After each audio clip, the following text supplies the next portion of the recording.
Gaza में अब सारे प्रतिरोधी समूह एक साथ मिलकर इजराइल के ऊपर टूट पड़े हैं। चाहे वो हमास की अल कासिम ब्रिगेड हो, अल कुद्स ब्रिगेड हो या फिर फिलिस्तीनी इस्लामिक जिहाद ग्रुप, ये सभी एक नई रणनीति के साथ आईडीएफ के ऊपर हमलावर हैं। ये सभी इजरायली सेना के ऊपर बारूद बरसा रहे हैं और इन हमलों को देखकर अब ऐसा लगता है कि गाजा युद्ध एक ऐसी स्थिति में पहुंच चुका है जहां से इजरायली सेना अब आगे नहीं बढ़ सकती है, बल्कि उल्टा हमास दोबारा से दोगुनी ताकत के साथ आईडीएफ के ऊपर हावी होता जा रहा है।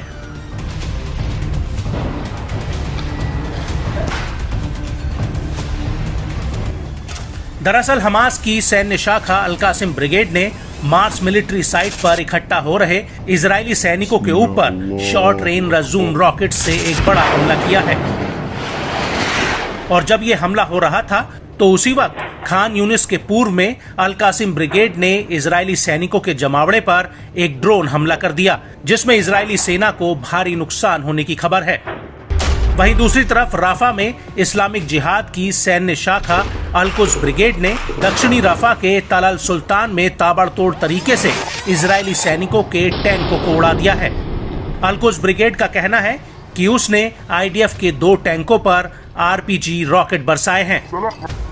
अल कुद्स ब्रिगेड ने इस हमले का एक वीडियो भी जारी किया है। अल कुद्स के इस वीडियो में दिख रहा है कि दूर मलबे के बीच आईडीएफ के 2 टैंक खड़े हैं, जिनके ऊपर अल कुद्स के लड़ाके एक खंडर पड़ी इमारत के भीतर से घात लगाते हैं और इसके बाद ये दोनों लड़ाके इस खंडहर से निकलकर आगे की तरफ बढ़ते हैं। खंडहर की छत से इन दोनों टैंकों पर आरपीजी रॉकेट दाग दिए जाते हैं, जिसमें जोरदार ब्लास्ट होता है।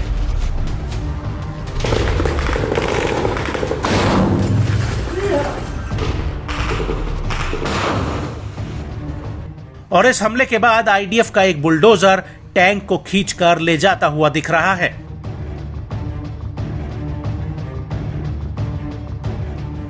इस हमले के बाद उत्तर पूर्व खान यूनिस के अल मारिस स्कूल और अल समीरी में भी इजरायली सेना प्रवेश करने की कोशिश कर रही थी, लेकिन तभी अल कुद्स के लड़ाके इन सैनिकों पर भी मोर्टार गोलों का एक जत्था फायर कर देते हैं।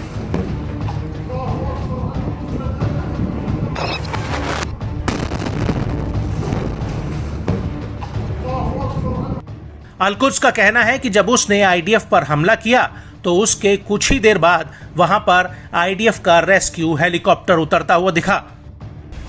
अल कुद्स का कहना है कि उसने नेट्जरीम एक्सिस में भी अब्दुल कादिर अल हुसैनी ग्रुप के साथ मिलकर इजरायली सैनिकों पर 107 mm के रॉकेट दागे हैं। हालांकि इन हमलों के बीच इजरायली सेना की बंधकों की रिहाई को एक तगड़ा झटका लगा है। दरअसल अल कासिम ब्रिगेड के प्रवक्ता अबू उबैदा का कहना है कि इस लड़ाई के दौरान इजराइल का एक बंधक मारा गया है। अबू उबैदा का कहना है कि जिस लड़ाके को उस बंधक की सुरक्षा में लगाया गया था, उसी लड़ाके ने इजरायली बंधक की जान ले ली है। उसने ऐसा इसलिए किया क्योंकि इजरायली सेना के हमले में उसके 2 बच्चे मारे गए थे, जिसकी वजह से प्रतिशोध की भावना में आकर उसने ऐसा कदम उठाया। हालांकि अबू उबैदा ने कहा कि हमारे सिद्धांत बंधकों के साथ ऐसा बर्ताव करने की अनुमति नहीं देते हैं और बंधकों की जान को अगर कोई भी खतरा पैदा होता है तो उसकी जिम्मेदार खुद इजरायली सेना होगी।